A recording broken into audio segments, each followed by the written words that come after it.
My husband Mark bought us DNA tests for our 10th anniversary. He thought it would be a fun, quirky gift, a way to trace our ancestry, to see what secrets our genes held. The results came back on a Tuesday morning, and they showed that our son, our beautiful 9-year-old boy Leo, wasn't his. That part, as devastating as it was, I could have eventually explained. There was a story there, a painful one, from a time before Mark. But that wasn't the part that made my world stop. It was the line below it, the one that said I wasn't the mother either. I stood in our sunlit kitchen, the email glowing on my laptop screen, the world around me dissolving into a silent, screaming void. For 9 years, I had been a mother. I had felt Leo grow inside me. I remembered the morning sickness, the swollen ankles, the first flutter of his kick. I remembered the searing pain of childbirth, the 26 hours of labor that ended with the most beautiful cry I had ever heard. I remembered the weight of his tiny body on my chest, the smell of his hair, the way his little fingers curled around mine. These were not memories. They were me. They were the very fabric of my soul.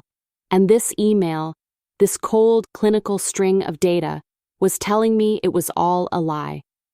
Mark walked in, smiling, a coffee mug in his hand. "So, any royal blood in our family tree?" he asked, his voice full of the easy cheerfulness I had loved for a decade.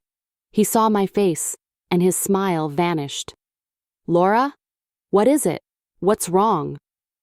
I couldn't speak. I just pointed at the screen. He leaned in, his eyes scanning the page.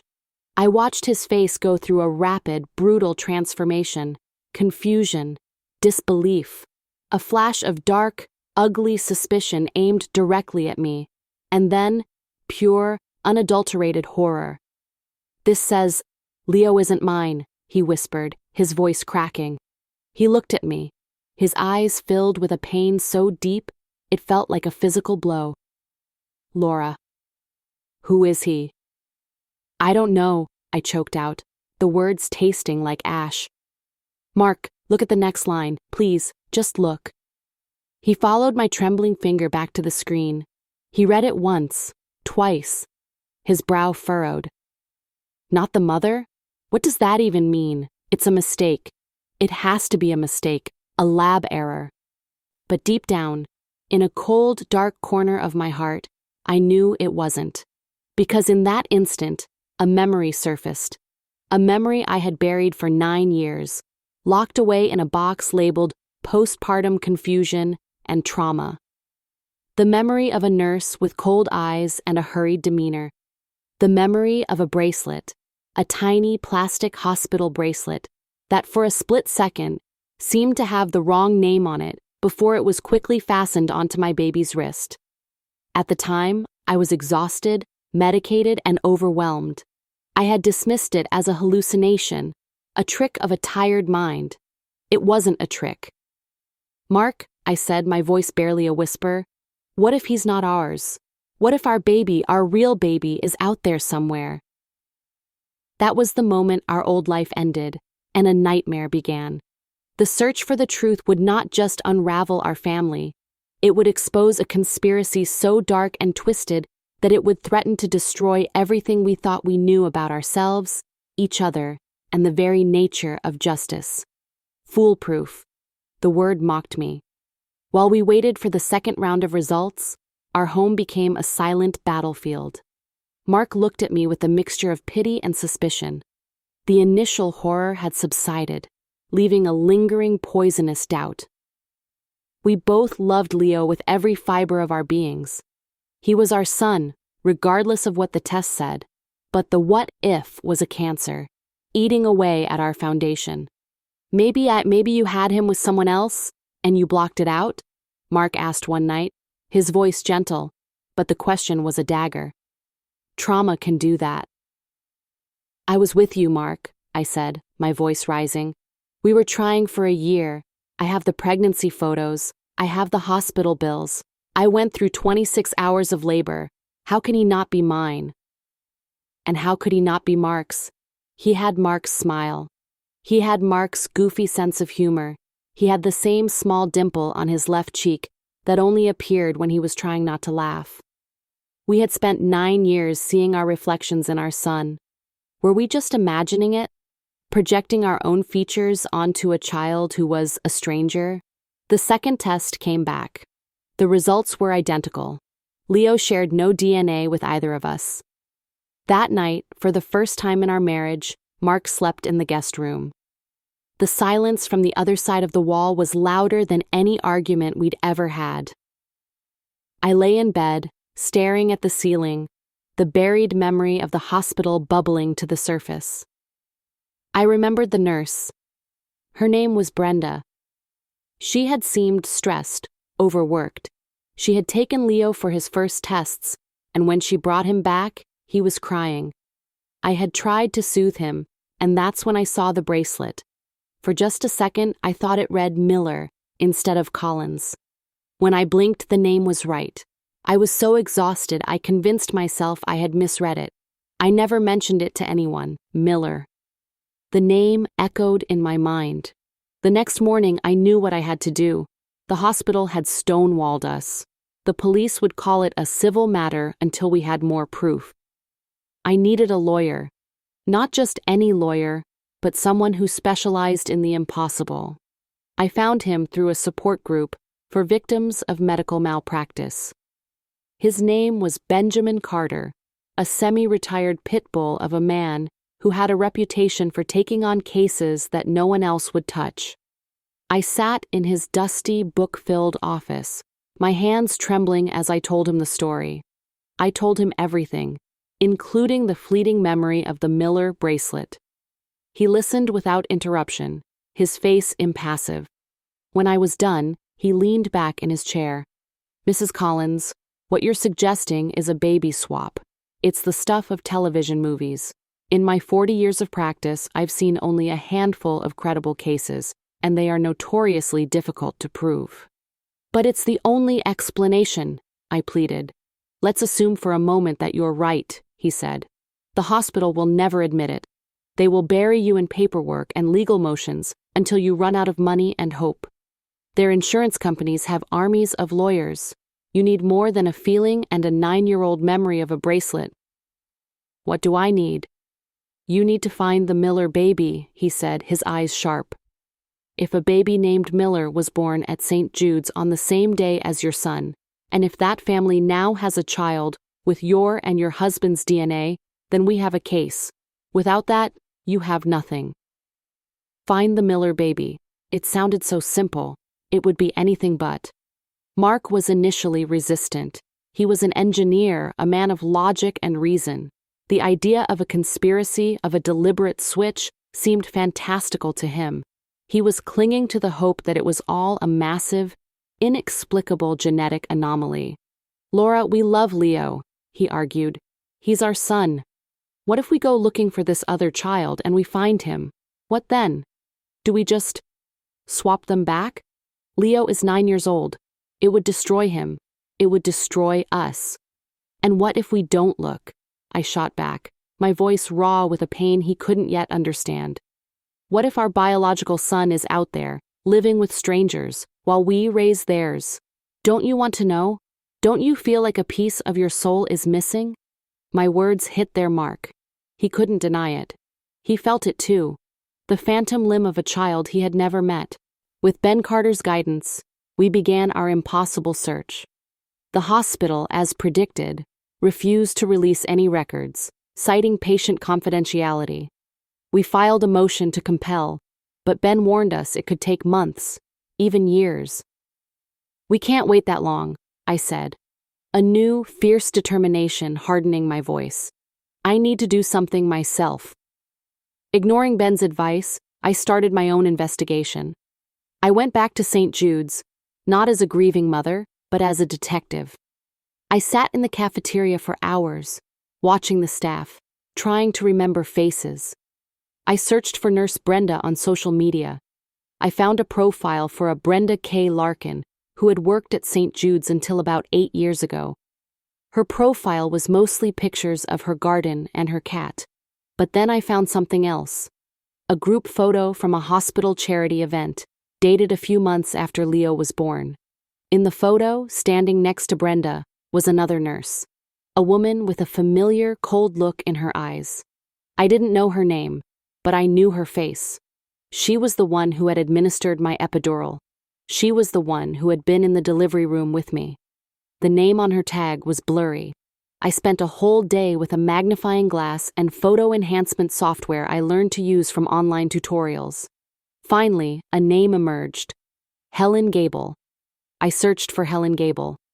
Her digital footprint was almost non-existent. It was as if she didn't want to be found. But I did find one thing. A news article from 7 years ago. It was about a nurse at a different hospital who had been fired for falsifying patient records. Her name was Helen Gable. My blood ran cold. Meanwhile, Mark, using his skills as an engineer, was taking a different approach. He was trying to find the Millers. He built a database, cross-referencing public birth announcements from that week with property records and social media. The name Miller was incredibly common. There were hundreds of possibilities. It was a needle in a digital haystack. Days turned into weeks. Our life became a cycle of secret investigations and hushed, tense conversations. We were pretending to be a normal family for Leo's sake, but the pretense was paper thin. Leo, perceptive as always, knew something was wrong. "Are you and Daddy fighting?" he asked me one night as I tucked him into bed. "No, sweetie," I lied, my heart aching. "Daddy and I are just a little tired." "Are you tired of me?" he asked, his big brown eyes that I now knew didn't come from me or Mark, filled with worry. I hugged him so tightly I could feel his small heart beating against mine. "Never," I whispered into his hair. "I could never be tired of you. I love you more than anything in the world." And in that moment, I meant it. He was my son. The biology didn't matter, but the truth did. The truth was a beast, and it was scratching at our door. The breakthrough came from an unexpected place. Ben Carter, our lawyer, called. "Laura, I've been doing some digging into St. Jude's. The hospital has a sealed file, a sentinel event report from the week your son was born. That term is hospital speak for a catastrophic error. I can't get the file unsealed without a judge's order, but a source of mine told me what it was about. A baby died in the nursery that week. A baby boy. A baby died. The words chilled me to the bone. "What does that mean?" I asked. "I don't know for sure," Ben said, "but it's a strange coincidence. A death, a potential swap. It's a thread. And I found another. Helen Gable, the nurse you identified. She wasn't just fired from her next job. She was the head nursery nurse at St. Jude's when Leo was born, and she resigned 2 weeks after the Sentinel event, citing personal reasons. Helen Gable, the woman with the cold eyes. She was at the center of this. That night, I told Mark, he had hit a wall with his database search. The information was too vast, too generic. My discovery gave us a new, terrifying focus. "A baby died," he said, his face pale. "Laura, what if the Miller baby was the one who died, and they gave us a different child to cover it up?" The thought was monstrous. It was unthinkable. But it was the first theory that made a horrifying kind of sense. It would explain the hospital's defensiveness. It would explain Helen Gable's sudden resignation and her desire to disappear. But if that were true, then who was Leo? Where did he come from? And more importantly, where was our son? Was he the baby in the sealed report? Was our child dead? The possibility was a black hole that threatened to swallow me whole. For the first time, I felt a tremor of real fear. What if the truth was something we couldn't survive? "We need to find Helen Gable," I said, my voice barely a whisper. "She's the only one who knows what really happened that night." Finding Helen Gable was like hunting a ghost. She had moved, changed her name, and vanished. But Ben Carter was relentless. He used a network of private investigators, old-school gumshoes, who knew how to find people who didn't want to be found. After 2 agonizing weeks, he called. "We found her," he said. "She's living in a small town in Oregon, under the name Helen Peterson. She works as a private caregiver for the elderly." Oregon. It was a world away. "I'm going," I said immediately. Mark didn't argue, he knew I had to. We told Leo I was visiting a sick relative. The lie felt heavy and wrong, but the truth was a weight he couldn't possibly bear. I flew to Portland and drove 3 hours into the mountains, to a town that was little more than a post office and a general store. I found the address. It was a modest, isolated house surrounded by tall pine trees. I sat in my rental car for an hour, my heart hammering against my ribs. What would I say? How do you confront the woman who may have stolen your life? Finally, I got out of the car and walked to the door. A woman in her late 50s answered. It was her. The eyes were the same, cold, appraising, and now filled with a flicker of recognition and pure, unadulterated fear. "Helen Gable?" I asked. "My name is Helen Peterson," she said, her voice tight. "You have the wrong person." She tried to close the door. I put my foot in the way. "My son was born at St. Jude's on October 12th, 9 years ago," I said, my voice shaking but firm. "You were the head nurse. I need to know what happened that night." The color drained from her face. She knew exactly who I was. "I don't know what you're talking about," she stammered, but her eyes betrayed her. "A baby died that week," I pressed on, my voice getting louder. "And a baby with the name Miller on his bracelet was placed in my arms. You were there. I remember you. You will talk to me." For a long moment, she just stared at me, her mind racing. I could see the internal battle, years of running, of hiding, warring against a secret that had clearly poisoned her life. Finally, with a shuddering sigh, she sagged against the doorframe. "Come in," she said, her voice a hollow whisper. It's not what you think." Helen's story, when it finally came, was a torrent of guilt, fear, and long-suppressed horror. She sat at her small kitchen table, her hands wrapped around a mug of tea she never drank, her gaze fixed on a point somewhere in the past. "It was a chaotic night," she began. "We were understaffed. A flu bug had taken out half the nursery nurses. I was pulling a double shift. There were 2 critical births, a code blue on the 3rd floor. It was a mess." She told me about the Millers, Sarah and Tom Miller, a young couple, first-time parents. Their baby, Daniel Miller, was born premature, with a weak heart. He had been in an incubator, fighting for his life. "And then there was you," she said, looking at me for the first time. "A healthy, routine delivery, a beautiful, strong baby boy." My heart ached. My son, my real son. "The Sentinel event, the baby who died," I prompted, my voice tight. Helen flinched. "It was Daniel, the Miller baby. His heart just gave out. We tried to revive him. We did everything we could. But he was gone." The room was silent, save for the ticking of a grandfather clock. My son was dead. The black hole I had feared had opened up and swallowed me. I felt a wave of nausea, of grief so profound it was a physical force. "So you gave us another baby?" Mark's earlier theory echoed in my mind. "To cover it up?" "No," Helen said, shaking her head vehemently. "No, that's not what happened. It was worse." According to Helen, the hospital's chief administrator, a man named Dr. Alistair Finch, was obsessed with the hospital's reputation. St. Jude's was on the verge of a massive merger, and a Sentinel event, a preventable infant death, would have been a public relations disaster. It could have scuttled the whole deal, costing the hospital and Finch millions. "Finch came down to the nursery," Helen whispered, her eyes wide with the memory. "He saw the situation. He saw the dead Miller baby. And he saw your healthy son. And he made a decision. The decision was monstrous in its simplicity. They would not report the death.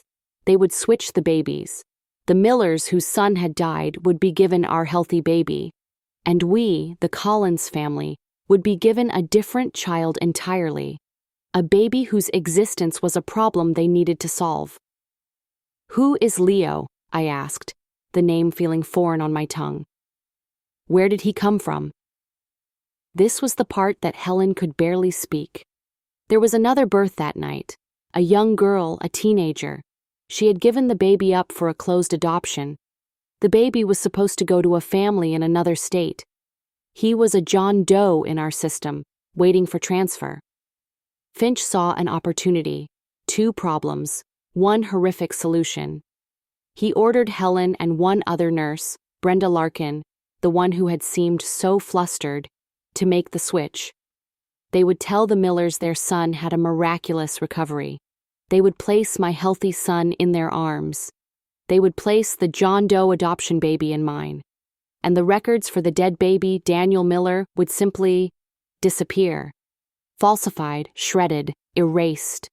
We were told we would be fired, that our licenses would be revoked, that we would be prosecuted for something else if we didn't comply, Helen said, tears finally streaming down her face. Finch said it was a victimless crime. The Millers get a healthy baby. You get a healthy baby. The hospital is saved. Everyone wins. But I knew it was wrong. It has haunted me every single day for 9 years. I felt sick. My son, my biological son, was alive. He had been given to another family. And Leo, the boy I had raised, the boy I loved as my own, was the product of a crime, a cover-up. He was someone else's child, intended for someone else's life. "Who are they?" I demanded. "The Millers, where are they?" "I don't know," Helen confessed. Finch handled all of that. He had their records transferred, scrubbed. I quit a week later and never looked back. I left Helen's house in a daze. The truth was worse than anything I could have imagined. My son wasn't dead. He was stolen. I called Mark and told him everything. The rage in his voice was terrifying, and for the first time in weeks, it was not directed at me.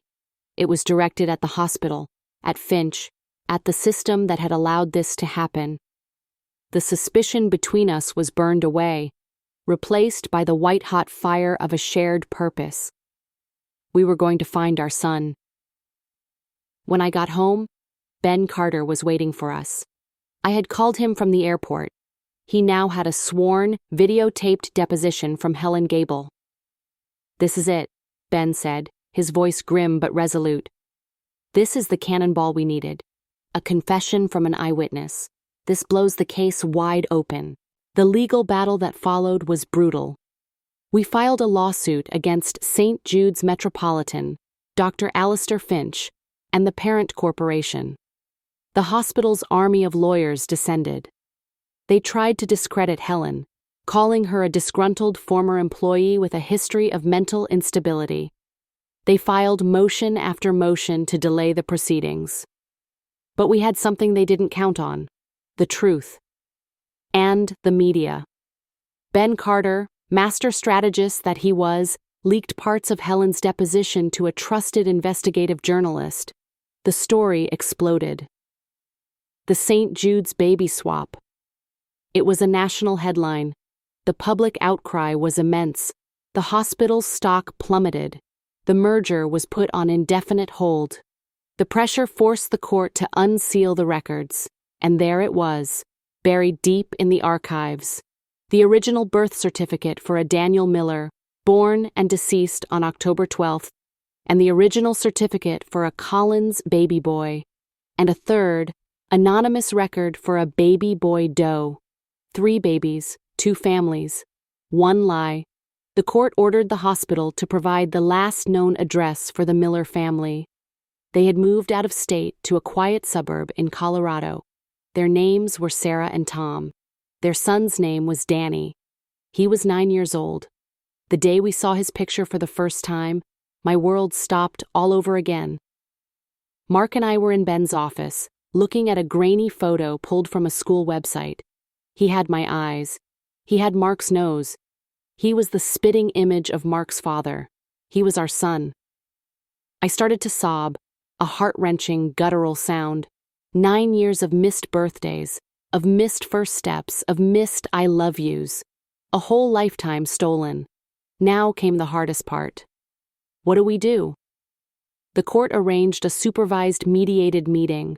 We flew to Denver, our hearts a tangled mess of hope and terror. What about Leo?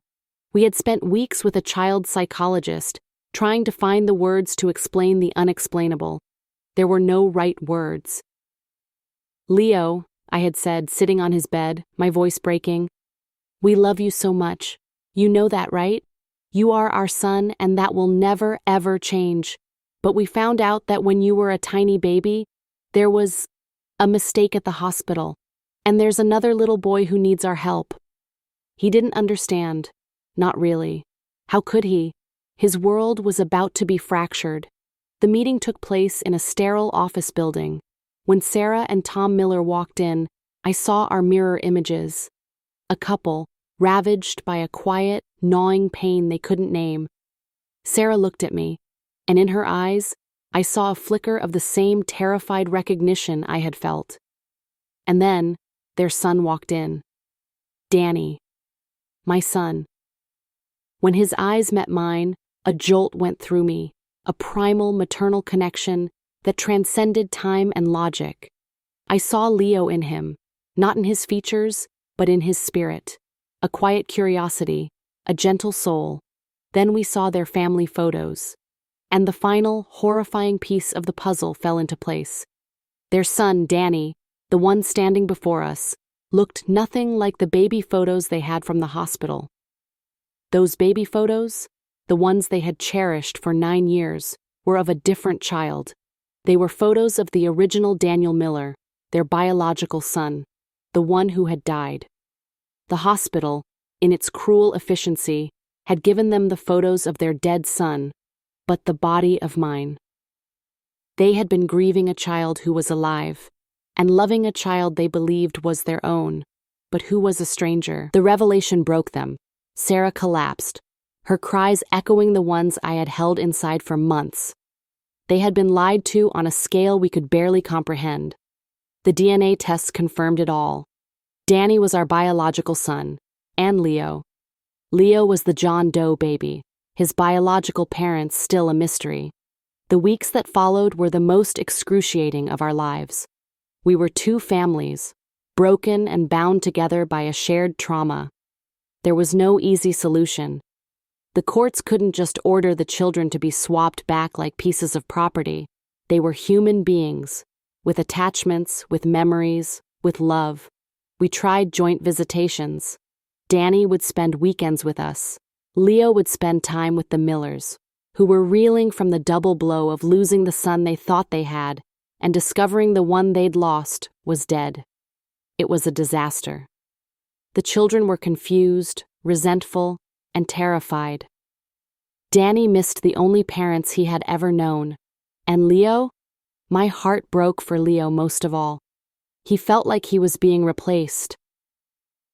"Do you want him more than me?" he asked me one tearful night. "Because he's your real son?"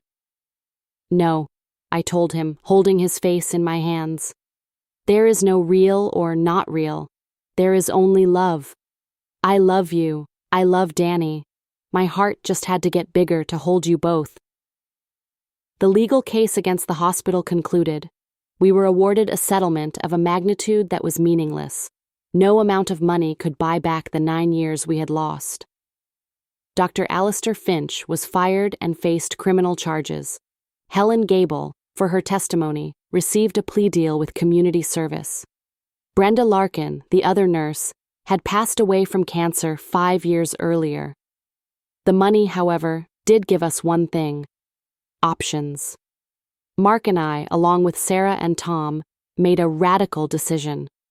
It was the only one that felt right, the only one that put the children's well-being above our own parental agony. We used the settlement money to buy a large property, a duplex, 2 houses connected by a shared yard. We would live next door to each other, the Millers and us. We would become one strange, broken, beautiful family. It was not easy. There were days filled with jealousy, with grief, with an overwhelming sense of unfairness. I would watch Sarah tuck Danny into bed and feel a pang of loss so sharp it would take my breath away. She would watch me playing with Leo in the yard, and I would see the ghost of her own lost son in her eyes. But slowly, painstakingly, we built something new. We weren't the Collins family and the Miller family anymore. We were the Collins-Miller family. The boys, initially resistant, began to see the strange gift in their tragedy. They had two sets of parents who loved them. They had a brother, born not of blood but of circumstance. They had a bond forged in the most impossible of situations. One day, I was in my kitchen, and Ben Carter called. "Laura, we found him." "Found who?" I asked, confused. "Leo's biological father," he said. "The adoption was closed, but the lawsuit opened up the records. His mother was a teenager, as we knew. His father was her high school boyfriend. He never knew she was pregnant. He's a firefighter in Chicago. He's married now with 2 daughters." My heart stopped. Another family, another life Leo could have had. Ben asked if I wanted him to make contact. I looked out the window. In the yard, Mark was teaching both Leo and Danny how to throw a baseball. Tom was laughing as he grilled burgers on the patio. Sarah was tending to her rose bushes. It was a chaotic, imperfect, and utterly beautiful scene. It was our family. "No, Ben," I said, a sense of calm washing over me. "Leave him be. Leo's story is here, with us." That night, for our 11th anniversary, Mark didn't buy me a gift. Instead, we sat on the porch, watching our 2 sons chase fireflies in the twilight, their laughter echoing in the warm evening air. "Do you ever regret it?" I asked him quietly. "The DNA test?" He was silent for a long time. He took my hand, his grip firm and steady. "I regret the pain," he said. "I regret the lies. I regret the years we lost with Danny and the agony we put Leo through. But regret finding our son? Regret building this crazy, beautiful family? Never." He was right. Our story wasn't one of loss. It was a story of discovery. We had lost one version of a family only to find another, a bigger, more complicated, and ultimately more resilient one. The DNA results had shown that Leo wasn't ours by blood. But love, I had learned, doesn't reside in DNA. It resides in the late-night stories, the scraped knees, the shared laughter, the quiet moments. It resides in the choice to show up every single day.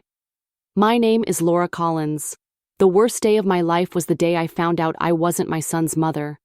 But it was also the day I truly learned what being a mother means.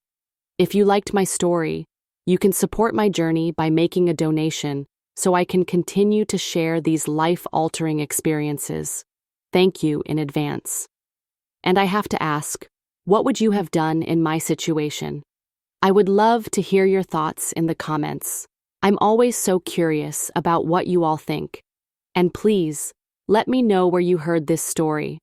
For more stories of life's incredible twists and turns, like this video and subscribe to my channel. There are many more waiting for you. With heartfelt greetings. Until next time, L.